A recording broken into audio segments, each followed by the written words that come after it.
Thank you once again for joining me, Jaime, the shut-in cartoonist. Oh, and shut-in musician. I gotta remember to start bringing that one up, perhaps.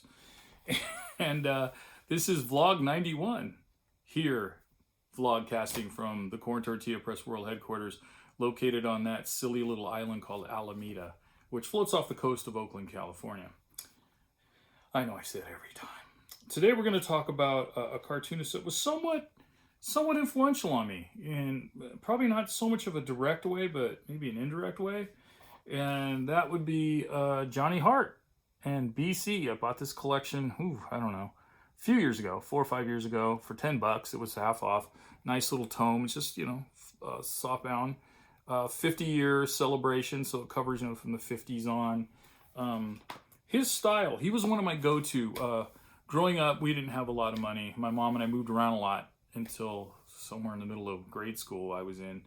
And when she could swing it, we wouldn't get the daily newspaper, but we'd at least get the weekend, the Sunday paper. And of course, for me, that meant the Sunday comics, or as we called them back then, the Sunday funnies. And I know my top 3 go-to comics, as a kid, I'd read first, and then I'd read other ones with less enthusiasm, and then it kind of, I'd even start skipping guys. But this is a long time ago. But this was Charles Schulz, Peanuts, Ernie Bushmiller, Nancy, and of course Johnny Hart, BC. He was really funny. Let me show you some of his styles. And the thing I liked about him is he had a clean, simple style, and reminiscent to that of Charles Schulz. And what I'm saying is they didn't draw the same, but they had the same sensibilities in line, in timing, in space. It was the use of open space and so forth. And that I learned a lot, right there. And I can never write as well as Johnny Hart. I mean, I'm considered a pretty funny guy, but Johnny Hart there's these people that just have the gag writing down, just have it down. And I mean, I did weeklies for a long time, and that's why I kind of stuck with more slice of life stuff, because you can get funny stuff out of it, but you can also kind of cover more ground. But also then I wasn't relegated to just gag writing, because I'm not that good at it. I could occasionally get one, but not enough. But this guy, boy, what a style. In 7th grade, I'll show a little more.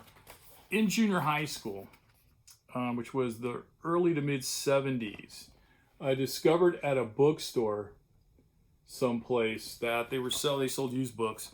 They had the paperbacks of 2 of them of Johnny Hart's work. And I remember they're like, 25 cents or something, which I was broke, man. I couldn't afford it. So when I got a quarter, I went over there and bought the first one. I remember looking at them both like, which one am I going to get? Which one am I going to get? And then like a week or so later, I went back and the next one was there. So I had a quarter and I bought that one. And, I bring those and my Peanuts ones. They sold Peanuts in those little paperbacks too.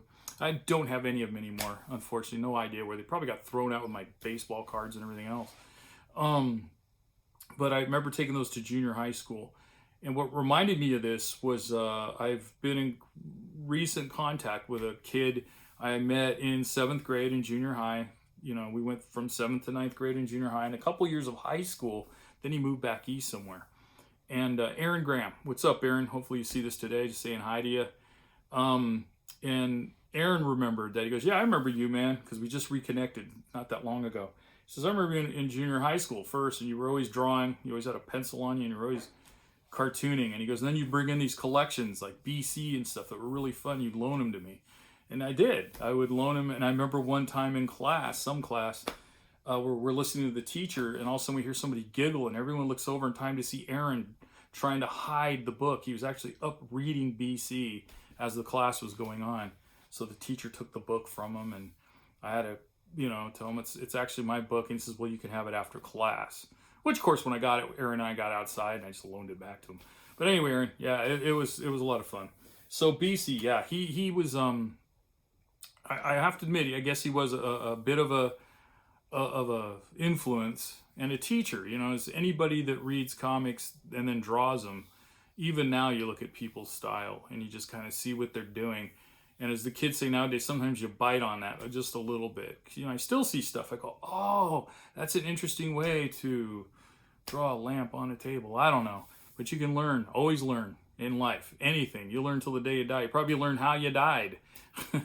So anyway, That's it for me, man. It's Wednesday. It's going to be hot up here in a little while, so I got a bit to do, more cleanup, drawing. I don't know if I'll draw today. I would like to. I feel like I'm way behind on it. I played some music yesterday. I don't know if I'll get to it today. We'll see. The day's still ahead of me. Yeah, I'm doing this a bit long. Ooh, it's 11 already. Yeah, I've been in here an hour. Anyways, thank you everybody for joining me. Thank you for supporting my dopey little vlog. I hope it, gives you, let's see today, over 5 minutes of time to just forget about the stuff that's out there that's just bugging you. And I'm truly grateful and happy you joined me. I enjoy doing them. I feel like I'm, reaching out to a few people and just saying, hey, we little things in common, or just some, because I like listening to people's stories as well. So if you have to go out today, remember to mask up. Don't forget to wash and sanitize those hands as often as possible, and so you can make them all dried out like mine. Don't touch anybody, because it's still going. I don't care what they say, and it's starting to climb again because we've opened things up. But the most important thing of all is be kind to yourself and be kind to others. That's always the good thing to do. All right, everyone. Once again, thank you so much. Be sure to subscribe down below and check out my website. I'll put that down below too, corntortillapress.com. As soon as I get a scanner, I will be able to update it with all sorts of good stuff. All right, everybody. I'll see you guys next time. Thanks.